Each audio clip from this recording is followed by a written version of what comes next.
ચાર વસ્તુનું હરણ કરી લે એટલે માણસ મરી જાય. એ પેલા ધર્મને હરી લે. આ લોકનો અને પરલોકના બે ધર્મોનું હરણ કરે. ધર્મથી પર બને.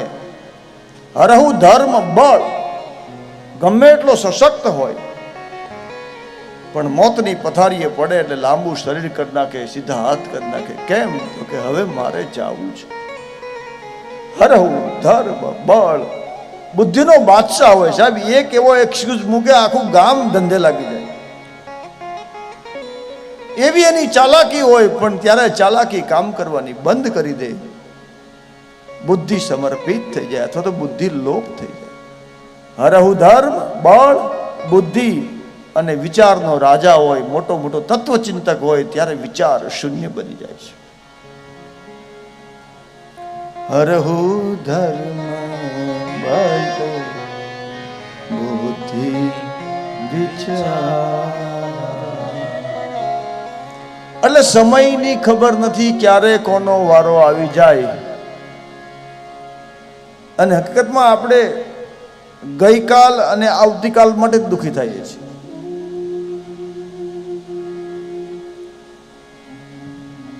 પણ ગઈકાલે વહી ગઈ છે, જતી રહી છે, અને આવતીકાલ હજી આવી નથી. અંગ્રેજી ફિલોસોફર કહે છે કે યસ્ટરડે ઇઝ ગોન. ગઈકાલ તો જતી રહેશે. આપણા સંસ્કૃત સુભાષિતકારો પણ કહે ગતે શોકો ન કર્તવ્યમ